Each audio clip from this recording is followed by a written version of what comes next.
आज 30 तारीख, subject class 10th का हम लोग बायोलॉजी, जिसमें हम लोग पढ़ रहे हैं सर्कुलेटरी सिस्टम। सर्कुलेटरी सिस्टम में मैंने जो है इसको 3 भागों में बांटा था। पहला ब्लड, सेकेंड हार्ट और थर्ड जो है ब्लड वेसल्स। कल मैंने ब्लड के बारे में जो है रुधिर के बारे में बताया था। रुधिर का मात्रा कितनी होती है, रुधिर का संगठन क्या क्या है, संगठन में रुधिर प्लाज्मा, रुधिर कणिकाएं। रुधिर कणिकाओं को 3 भागों में बांटा था।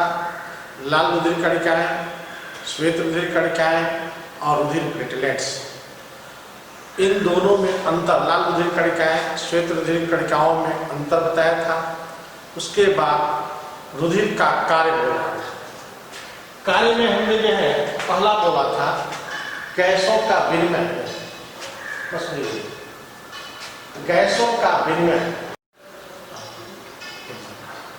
कल मैंने आप लोगों को ब्लड कंपोजिशन के बारे में बताया था।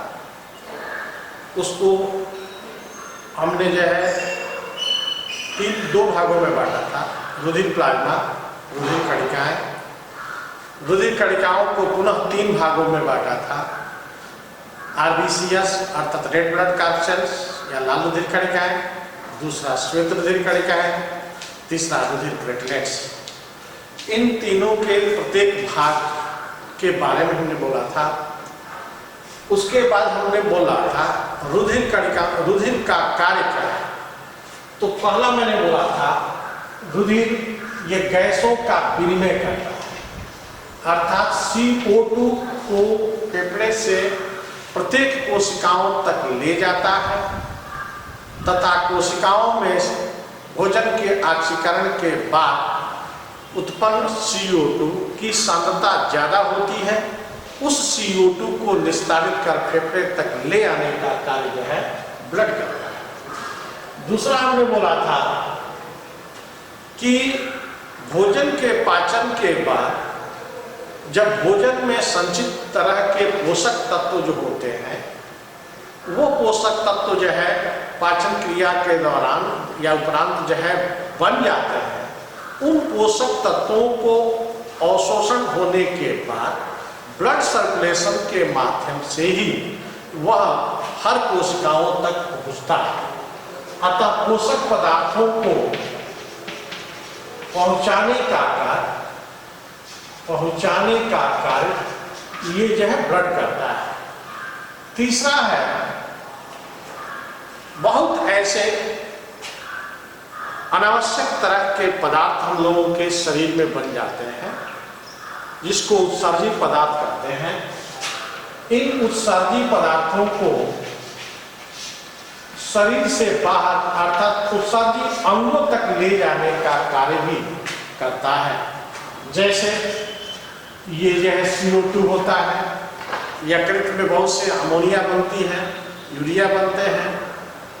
उस यूरिया को, यूरिक अम्ल को, अमोनिया को जो हम लोग के शरीर के अंदर ये उत्सर्जी अंग होते हैं, उन अंगों तक ले जाने का कार्य भी जो है ये ब्लड करता है। चौथा मैंने बोला था कि ब्लड में लगभग 90 से 92% भाग जो है जल का होता है। ये जल का होता है, जो जल के लगातार परिवहन होने से हम लोगों के शरीर का ताप जो है कंट्रोल होता है। 5वां मैंने बोला था कि शरीर में पाए जाने वाले बहिस्रावी व अंतःस्रावी जो ग्रंथियां होती है, यह बहिस्रावी तथा अंतःस्रावी ग्रंथियों से निकलने वाला एंजाइम्स तथा हार्मोन्स इसी ब्लड में जाकर के मिल जाता है और ब्लड सर्कुलेशन के माध्यम से ही वो पूरे शरीर के अंदर, हर सेल के अंदर, हर ऑर्गन्स के अंदर जो है पहुंचता है। अतः एंजाइमों को, हार्मोन्सों को पूरे शरीर में पहुंचाने का कार्य भी ये ब्लड करता है। 6वां है जो श्वेत रुधिर कणिकाएं होती है, श्वेत रुधिर कणिकाएं हम लोगों के शरीर के अंदर प्रतिरक्षी तंत्र स्थापित करती है, जिसमें हानिकारक तरह के जो रोगाणु होते हैं, बेकार तरह के पदार्थ होते हैं, उन पदार्थों को नष्ट करते हैं, रोगाणुओं को भक्षण करते हैं और रोगों से सुरक्षा प्रदान करने का जो है ये कार्य करते हैं। ये श्वेत रुधिराणुओं के माध्यम से होता है। सातवां है, यह द्रव रुधिर को ठोस में बदल करके कटे हुए स्थान पर ब्लड क्लॉटिंग करता है और ब्लड क्लॉटिंग के द्वारा रुधिर शरीर से बहने से रुक जाता है, जिससे हम लोगों की मृत्यु जो है नहीं हो सकती है। तो इस ब्लड क्लॉटिंग करने का भी कार्य जो है ये ब्लड में ही है। ये हमने सामान्यतः 7 वर्ग बोला है, 7 कार्य बोला है। ये कार्य जो है ब्लड के होते हैं। हेडिंग दे करके आप लोगों को लिखना होगा, जैसे गैसों का परिवहन, पोषक पदार्थों का परिवहन, उत्सर्जी पदार्थों का परिवहन, शरीर का ताप का नियंत्रण करना, एंजाइमों एवं हार्मोन्सों का परिवहन, श्वेत कणिकाओं का इस द्वारा रोग प्रतिरोधक क्षमता का विकास, फिर से ब्लड क्लॉटिंग, ये सभी आप लोगों को लिखना है। अब इसके बाद हम लोग पढ़ेंगे ब्लड क्लॉटिंग, रुधिर का थक्का बनना। क्या होता है रुधिर का थक्का बनना? ब्लड क्लॉटिंग,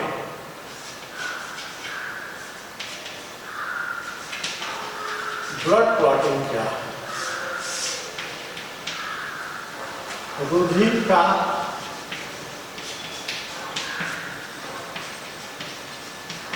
थक्का बनना।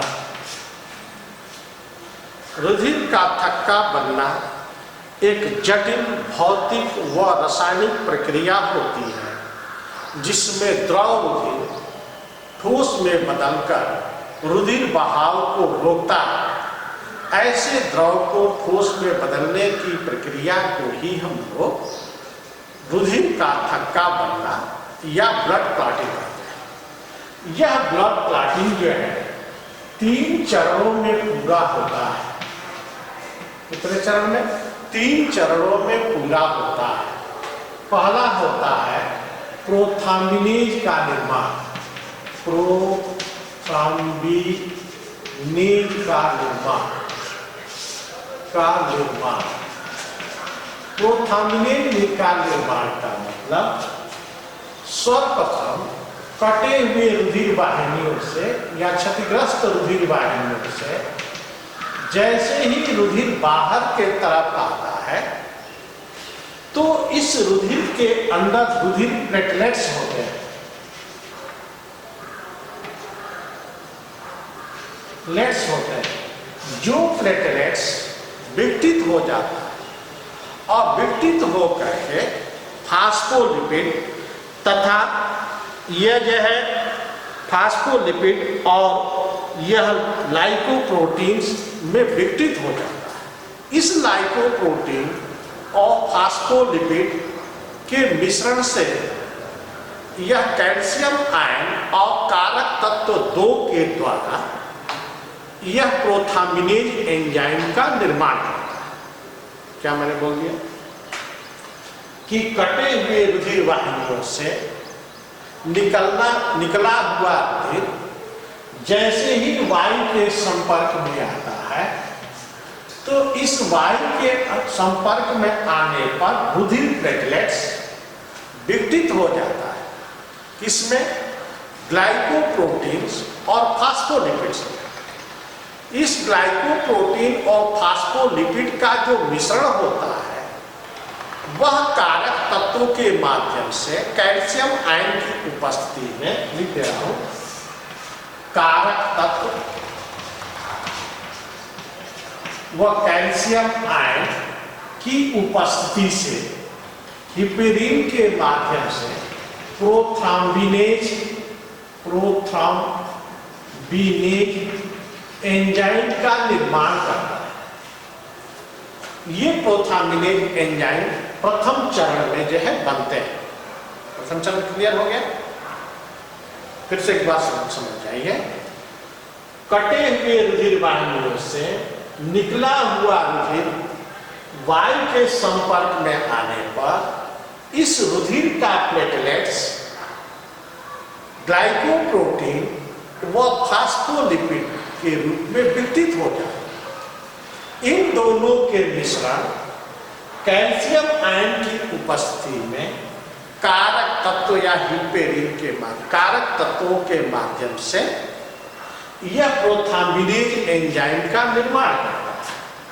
इसका निर्माण करता है, प्रोथाम्बिनेज एंजाइम का निर्माण करता है। ये प्रोथाम्बिनेज एंजाइम प्रथम चरण में बनते हैं। द्वितीय चरण में जो प्रोथाम्बिन होता है, वो प्रोथाम्बिन हिपेरिन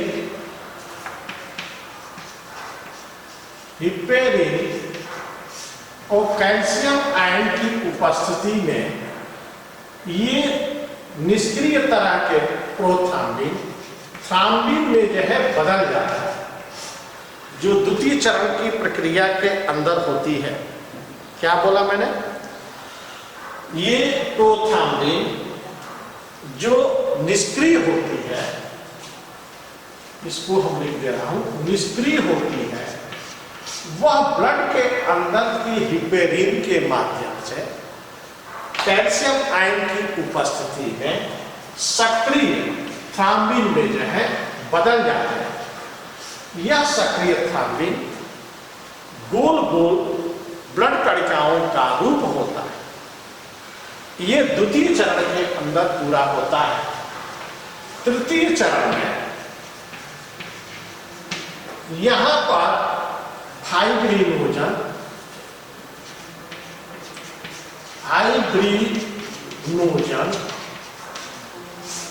ये चेंज हो जाता है फाइब्रिन में।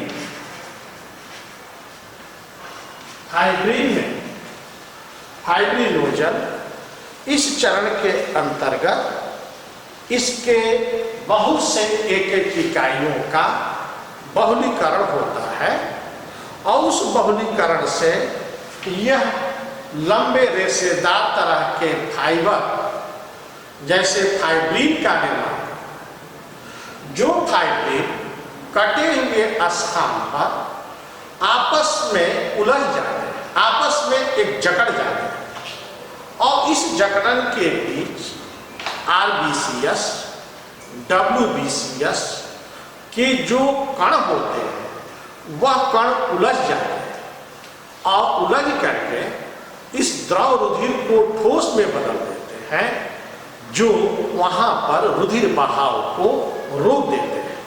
इस प्रक्रिया को ही हम लोग रुधिर का थक्का बनने कहते हैं। तो ब्लड क्लॉटिंग के कितने चरण हैं? फर्स्ट, सेकेंड एंड थर्ड चरण। फर्स्ट चरण में क्या हुआ? प्रोथाम्बिनेज एंजाइम का निर्माण। सेकेंड चरण में क्या हुआ? सक्रिय थ्राम्बिन का निर्माण। थर्ड चरण में क्या हुआ? फाइब्रिन का निर्माण। और ये फाइब्रिन कटे हुए स्थान पर आपस में गुंथकर RBC, WBC के कण जाकर उलझ जाते हैं और उलझे हुए भाग से ये ठोस भाग में परिवर्तित होता है, वहां पर रुधिर बहाव जो है रुक जाता है। इसको ही हम लोग जो है ब्लड क्लॉटिंग ये जो कहते हैं। ये ब्लड क्लॉटिंग की प्रक्रिया जो है ये मैंने 3 चरणों में बताया। क्लियर? बोलिए। ये हम लोग अब तक जो पढ़ रहे थे वह ब्लड के बारे में पढ़ रहे थे। ब्लड में हम लोग क्या क्या पढ़े? एक स्वस्थ व्यक्ति के शरीर में कितनी मात्रा में ब्लड पाई जाती है? तो लिखेंगे 5 से 6 लीटर। ब्लड में कौन सा रंगाकण के कारण ये लाल रंग का होता है? हीमोग्लोबिन के। ब्लड में कौन सा जैव क्रियाओं से संबंधित होता है? तो आप लिखेंगे श्वसन क्रिया से संबंधित होता है। अगला, ब्लड के श्वेत रुधिर कणिकाएं, लाल रुधिर कणिकाओं में अंतर क्या है? जिसमें हमने बताया था लाल रुधिर कणिकाएं लाल होती है, श्वेत रुधिर कणिकाएं रंगहीन होती है। लाल रुधिर कणिकाओं की आयु 120 दिन होती है, श्वेत रुधिर कणिकाओं की आयु 1 से 2 दिन होती है। लाल रुधिर कणिकाओं की जो है यह उभयोत्तल तरह की रचना होती है, जिसकी मात्रा ये 45 से 55 लाख प्रति घन mm तक होती है, जबकि श्वेत रुधिर कणिकाओं की मात्रा 5000 से 9000 प्रति घन mm होती है। लाल रुधिर कणिकाएं में हीमोग्लोबिन उपस्थित होता है, श्वेत रुधिर कणिकाओं में हीमोग्लोबिन उपस्थित नहीं होता है। लाल रुधिर कणिकाएं यह पदार्थों को कैरी करने का कार्य करते हैं, ऑक्सीजन CO2 को कैरी करते हैं, जबकि श्वेत रुधिर कणिकाएं रोग प्रतिरोधक तंत्र को स्थापित करने का कार्य करते हैं। उसके बाद हमने बताया रुधिर का कार्य क्या है। रुधिर गैसों का परिवहन करता है, उत्सर्जित पदार्थों को उत्सर्जित अंगों तक ले जाता है, शरीर का ताप नियंत्रण करता है, एंजाइम तथा हार्मोन्सों को परिवहन करता है। ये श्वेत रुधिर कणिकाएं रोग से सुरक्षा करती है। ये रुधिर में प्लेटलेट्स द्रव रुधिर को ठोस में बदलकर रुधिर बहाव को रोकती है। इसके बाद ये मैंने जो है और भी बहुत से पोषक पदार्थों को हर कोशिकाओं तक पहुंचाती है। ये रुधिर के कार्य बताया। इसके बाद मैंने ब्लड क्लॉटिंग के बारे में बताया कि द्रव रुधिर को विभिन्न भौतिक व रासायनिक प्रक्रिया द्वारा ठोस में बदल जाना ही रुधिर का थक्का बनना कहलाता है। यह थक्का होने की प्रक्रिया निम्न 3 चरणों में पूरी होती है।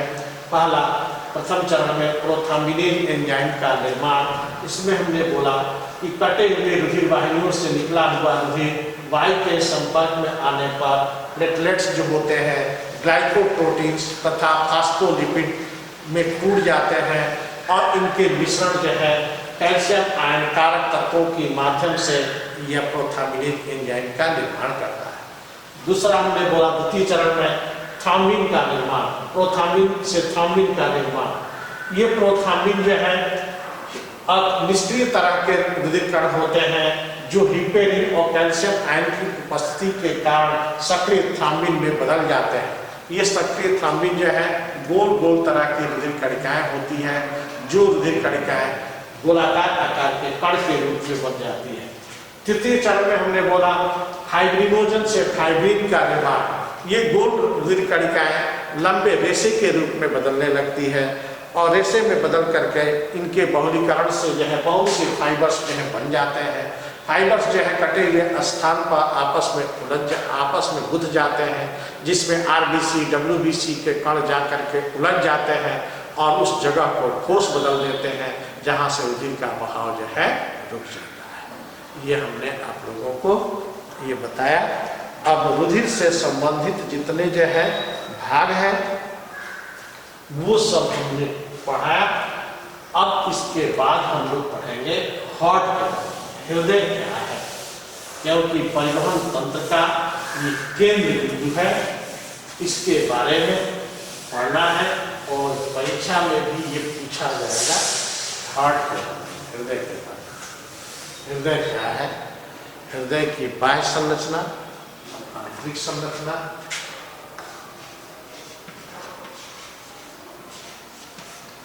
हृदय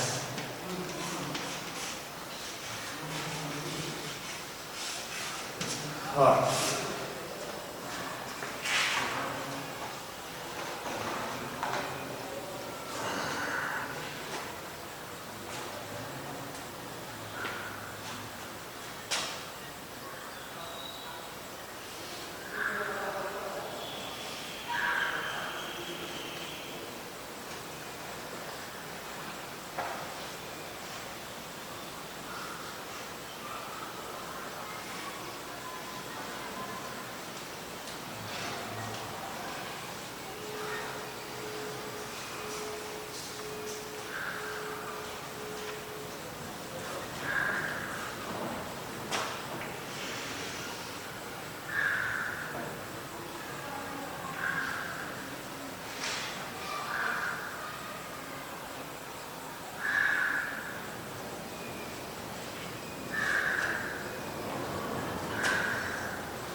इसके बारे में पढ़ा जाएगा। हृदय क्या है, हृदय की संरचना और यहाँ पर भी बनाया है, जिससे आप लोगों को इसका मॉडल भी दिखाएंगे। मॉडल से भी इसको आप देख करके जो है समझेंगे। मनुष्य का हृदय ये दोनों फेफड़ों के बीच कशेरुक दंड के ऊपर हृदय वारणी गुहा, जिसको इंग्लिश में कहते हैं पेरिकार्डियम, चेम्बर्स के अंदर पाए जाने वाला यह एक मुट्ठी के आकार की रचना होती है, जो चारों तरफ से दोहरे आवरणों से घिरी होती है। यह मनुष्य, एक स्वस्थ व्यक्ति के मनुष्य का हृदय की लंबाई 12 सेंटीमीटर, चौड़ाई 9 सेंटीमीटर तथा मोटाई उसकी या ऊंचाई जो है 6 सेंटीमीटर तक होती है। यह हल्के गुलाबी रंग की रचना होती है, जिसके ऊपरी शंक्वाकार भाग को आलिंद कहते हैं, निचले त्रिकोणाकार भाग को हम विलय कहते हैं। इसके ऊपर बहुत से हृदय धमनियां पाई जाती है जो 2 रंग की होती है। लाल रंग की होगी तो उसको हम लोग यह लाल धमनियां अर्थात हृदय धमनियां कहेंगे, और जो नीले रंग की होगी उसको हम लोग ये हृदय शिराएं कहेंगे। ये दोनों तरह से इसके ऊपर जो है पाई जाती है। फिर से एक बात मैं बोला हूं दोबारा इसका मॉडल भी है, इसके आधार पर आप देख सकते हैं। यही चीज मैंने बनाया है, यहाँ पर ऐसे ही बना गया है। क्या मैंने बोला? मनुष्य का हृदय पूरे शरीर के परिसंचरण तंत्र का एक केंद्र बिंदु होता है, जो यह फेफड़ों के बीच में, यकृत के नीचे, कशेरुक दंड के ऊपर, हृदय वाली गुहा के अंदर गुलाबी रंग के मुट्ठी के आकार की पाए जाने वाली रचना होती है। इसकी लंबाई लगभग 12 सेंटीमीटर, चौड़ाई 9 सेंटीमीटर और इसकी ऊंचाई जो होती है वह 6 सेंटीमीटर होती है। एक स्वस्थ व्यक्ति के हृदय का वजन लगभग 300 ग्राम तक होता है। इस हृदय के बाह्य संरचना को देखें तो ऊपर के तरफ ये शंक्वाकार भाग को हम लोग आलिंद कहते हैं, तथा इसके निचले त्रिकोणाकार भाग को हम लोग नीले कहते हैं। एट्रियम और वेंट्रिकल उसको इंग्लिश में बोलते हैं। इस हृदय के ऊपर बहुत से हृदय धमनियां पाई जाती हैं, शिराएं पाई जाती है। जो लाल रंग की जो है ये पाई जाती है उसको हम लोग हृदय धमनियां कहेंगे, और जो नीले रंग की होती है उसको हम लोग हृदय शिराएं कहते हैं। ऐसे इसके ऊपर की तरफ एक जो है आर के आकार के आर्च होता है, उसको हम लोग दैहिक चाप या दैहिक आर्च कहते हैं, जो इसी आर्च के माध्यम से हृदय से रुधिर बाहर के तरफ निकलता है। समझ में आया? बाह्य संरचना में मैंने क्या क्या बोला अब बताएंगे। हृदय का वजन 300 ग्राम, हृदय की लंबाई 12 सेंटीमीटर, चौड़ाई 9 सेंटीमीटर, मोटाई 6 सेंटीमीटर। हृदय का जो है यह कितने भाग हो? ऊपरी शंक्वाकार भाग को हम क्या बोला? आलिंद। नीचे त्रिकोणाकार भाग को क्या बोला? निलय। ऊपर वाले भाग को इसको क्या कहें? दैहिक चाप। इसमें ये आर्च इसमें जो है ऊपर की तरफ ये अग्र महाशिराएं, पश्च महाशिराएं होती है, और नीचे त्रिकोणाकार भाग को निलय कहा। इसके ऊपर लाल रंग की जो धमनियां हैं उसको हृदय धमनियां कहेंगे, नीले रंग की है उसको हम हृदय से कहेंगे। जो सभी हृदय हद पेशियों या कार्डियक मसल्स के द्वारा जो है बने होते हैं, जो जीवन पर्यंत एक निश्चित तालबद्ध गति से गति करता रहता है, पंप करता रहता है। यह हृदय के बाह्य संरचना के बारे में, स्थिति के बारे में मैंने आप लोगों को बताया। अब हृदय की आंतरिक संरचना, हृदय की आंतरिक संरचना को हम लोग देखें। Internal structure of A heart,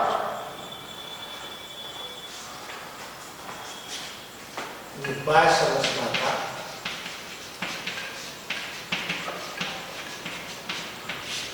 अब हृदय की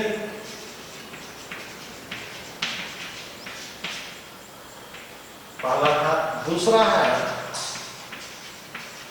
हृदय की आंतरिक संरचना। हृदय की आंतरिक संरचना, इंटरनल स्ट्रक्चर ऑफ हार्ट। हृदय के आंतरिक संरचना को देखें तो हृदय के अनुलंब काट काट करके देखा जाए तो मनुष्य का हृदय 4 कोष्ठकों में बटा हुआ है। कितने कोष्ठक में बोल रहा हूं? 4 कोष्ठक। 4 चैम्बर्स हैज हार्ट्स। हृदय के पास कितने चैम्बर्स होते हैं? 4 चैम्बर। ऊपर के तरफ का जो मैं एटियम बोल रहा हूं, आलिंद बोल रहा हूं, यह आलिंद पट के द्वारा या आलिंद अंतरा पट के द्वारा दाया आलिंद और बाएं आलिंद में बटा तथा नीले जो है अंतरा निलय पट के द्वारा दाया निलय और बाया निलय में बटा। जैसे इसमें हम लोग देखें, यह ऊपरी आर्च भाग है, ये आलिंद का पार्ट्स है, देख रहे हैं 2 चैम्बर्स है इसके अंदर। ये जो है आपका नीले का चैम्बर्स है,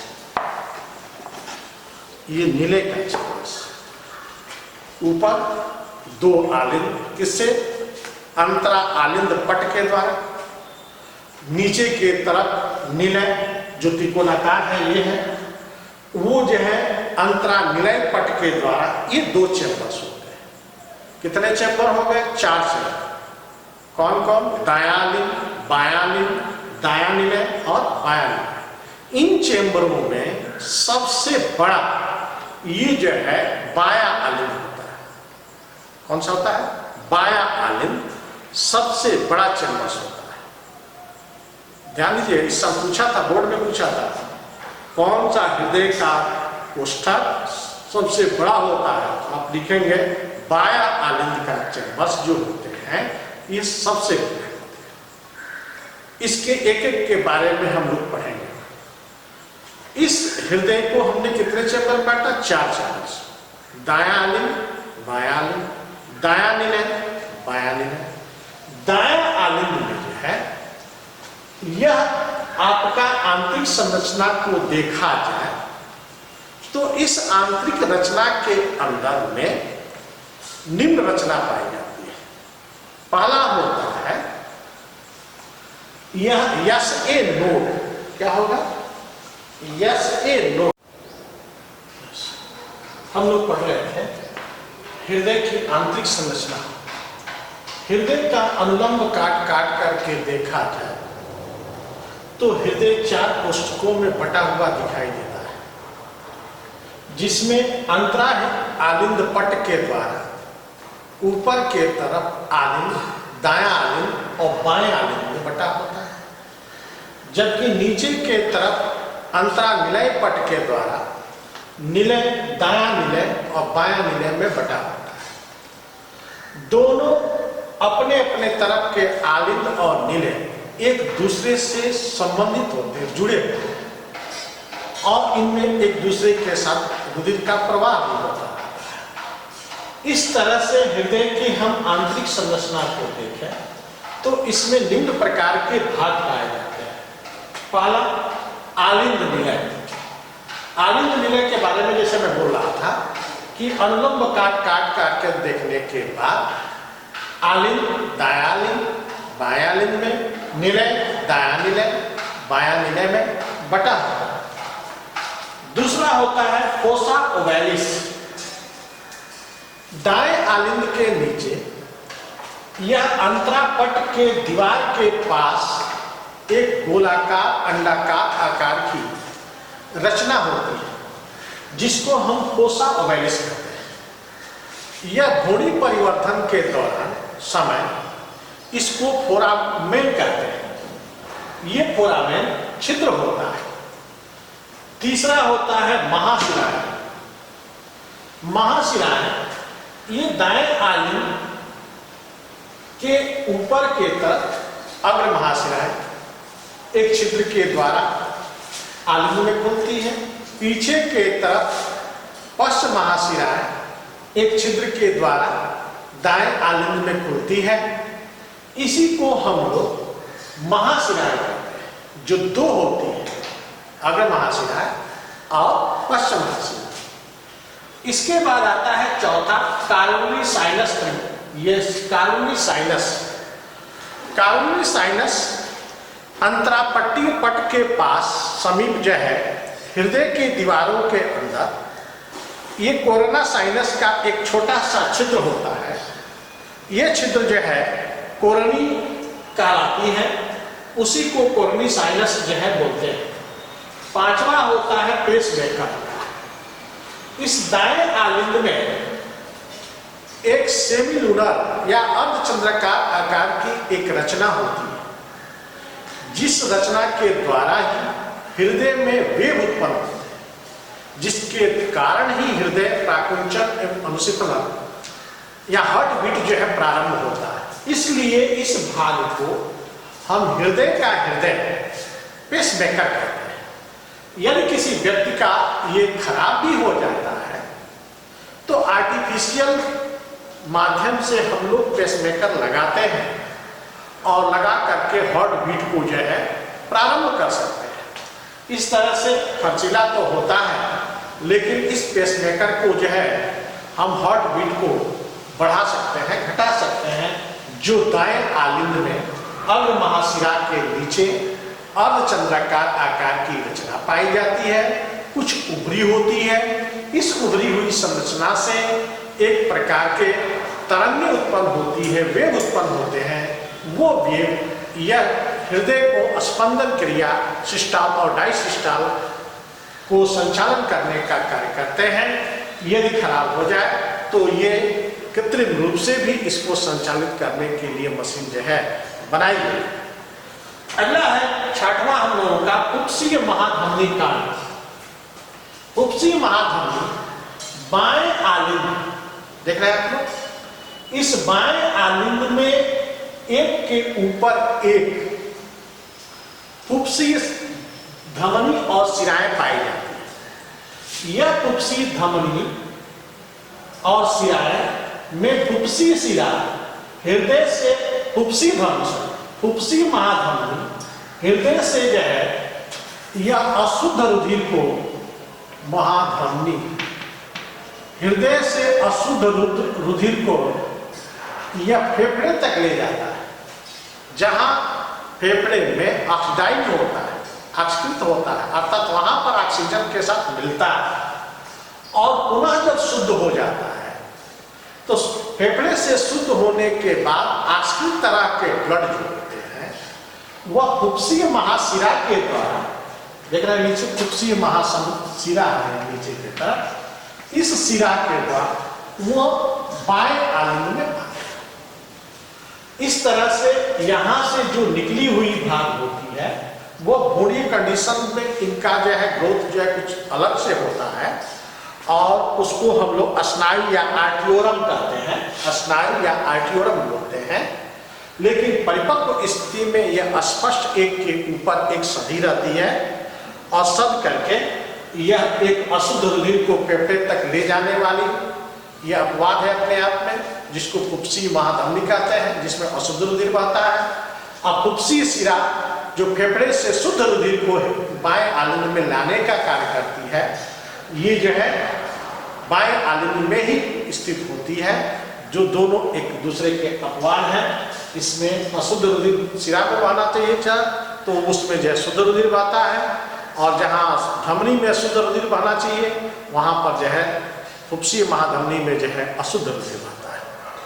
अगला है इसके बाद कपाट, इंपॉर्टेंट है। दाएं आलिंद और दाएं मिले के बीच में यहां पर हृदय की पेशियों या आलिंदों से जुड़ी हुई कपाटें पाई जाती है। ये कपाटें दो तरह की होती है, त्रिबलन कपाट और द्विबलन कपाट। त्रिबलन कपाट ये दाएं आलिंद और दाएं निलय के बीच में होती है, जो आलिंद से रुधिर को निलय में आने तो देती है लेकिन इसको वापस लौटने से जो है रोकती है, जो तीन सूत्रीय स्नायुओं से मिलकर के बनी होती है। इसलिए इसको हम त्रिबलन कपाट कहते हैं। ये वाल्व के खुलने और बंद होने से एक प्रकार की आवाज आती है, जो लव लव करके आवाज आती है, जिसको हृदय के जो है आवाज कहते हैं। ये जो है त्रिबलन कपाट होती है। और बाएं आलिंद और बाएं निलय के बीच में पाए जाने वाले वो दो स्नायुओं से जुड़ी हुई जो कपाटें होती है, उसको हम द्विबलन कपाट कहते हैं। ये कपाटें भी जो है आलिंद से नीले में रुधिर तो आने देती है, लेकिन नीले से रुधिर को आलिंद में वापस जाने से जो है रोकती है। ये वाल्व जो होते हैं हृदय में रुधिर बहाव की दिशा को निर्धारित करते हैं, जिससे रुधिर का बहाव सदैव एक ही दिशा में जो है बना रहता है। ये हमने आप लोगों को हृदय के आंतरिक संरचना के बारे में बताया। ये हृदय के आंतरिक संरचना में अलग अलग तरह के संरचनाओं के बारे में हमने बोला। पहला क्या बोला? आलिंद विलय। क्या हमने सबसे बोला? सबसे पहले ये बोला कि हृदय के अनुलंब काट करके देखा जाए तो हृदय ये जो है ऊपर के तरफ आलिंद पट, अंतरा आलिंदीय पट के द्वारा दायां आलिंद में, अंतरा निलय पट के द्वारा दायां निलय बायां निलय में बटा होता है, जबकि आलिंद निलय एक दूसरे से संबंधित होते हैं, जुड़े होते हैं। दूसरा हमने बोला फोसा ओवैलिस। दाएं आलिंद में एक गोलाकार अंडाकार आकार की छिद्र होती है, जो ये जो है संरचनाएं पूरी अवस्था में छिद्र के रूप में पाई जाती है, जिस संरचना को हम फोरामेंस कहते हैं। ये फोरामेंस जो है ओवैलिस, ओवैलिस नाम अर्थात फोरामेन ओवैलिस के नाम से जाना जाता है, जो यह अंतरा पट्टी कपाट के पास स्थित होता है। तीसरा हमने बोला महाशिराएं। महाशिराओं में हमने बताया कि दाएं आलिंद के अंदर ऊपर के तरफ अग्र महाशिराएं एक छिद्र के द्वारा दाएं आलिंद में आकर खुलती है, पीछे से पश्च महाशिराएं एक छिद्र के द्वारा दाएं आलिंद में ही खुलती है, जो शरीर से अशुद्ध रुधिर को यह लाने का कार्य करती है और दाएं आलिंद में ही खुलते हैं। चौथा हमने बोला कॉर्नरी साइनस। इसके बारे में हमने बोला कि अंतरापट्टीय पट के पास हृदय के दीवारों पर के समीप जो है एक कोरोना साइनस जो है, यह कॉर्नरी साइनस जो है छिद्र पाए जाते हैं। इस छिद्र के कपाट के पास जो है स्थित होते हैं। पांचवा मैंने बोला पेसमेकर या SA नोड, इसको हमने दिखाया सेमुलर नोड, जिसको साइनस नोड भी कहते हैं। यह दाएं आलिंद में एक अर्धचंद्राकार आकार की जो है रचना होती है, जो रचनाएं कुछ उभरी पेशियों से मिलकर के बनी होती है। यहाँ तरंगे उत्पन्न करने का कार्य करते हैं, जिसके द्वारा ही हृदय प्राकुंचन और अनुशीतलन की क्रिया है या हार्ट बीट का संचालन होता है। इसलिए इस भाग को हम हृदय का हृदय पेसमेकर भी कहते हैं। के बाद पुप्सीय महाधमनी गांठ के बारे में हमने बताया कि बाएं आलिंद में एक के ऊपर एक पुप्सीय शिराएं और धमनियां पाई जाती हैं, जिसमें पुप्सीय महाधमनी अशुद्ध रुधिर को फेफड़े में ले जाती है, जहां फेफड़े में जो है यह अनास्कृत रुधिर जो है आस्कृत होता है, शुद्ध होता है, और आस्कृत होने के बाद पुप्सीय महाशिराएं जो है उस शुद्ध रुधिर को बाएं आलिंद में लाने का कार्य करता है। इसके बाद हमने बोला यह कपाट, हृदय के अंदर जो है कपाटें पाई जाती है, जो हृदय में रुधिर बहाव की दिशा को निर्धारित करने का कार्य करती है।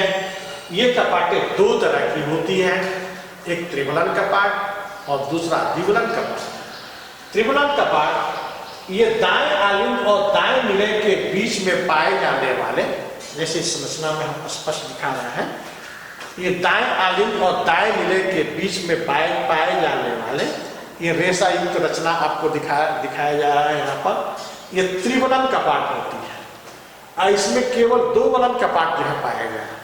ये त्रिबलन कपाट इस आलिंद से रुधिर को निलय में तो आने देती है, लेकिन निलय से रुधिर को आलिंद में वापस जाने से जो है ये रोकती है। इस तरह से इस त्रिबलन कपाट के खुलने और बंद होने से ये हृदय में एक प्रकार की ध्वनि उत्पन्न होती है, जो हृदय ध्वनि या हृदय ध्वनि जो है कहते हैं।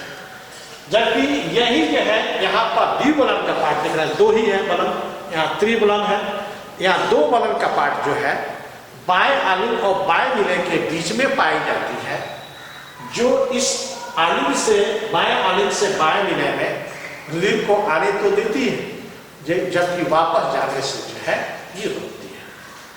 ये हृदय की आंतरिक संरचना के बारे में हमने बोला और बताया।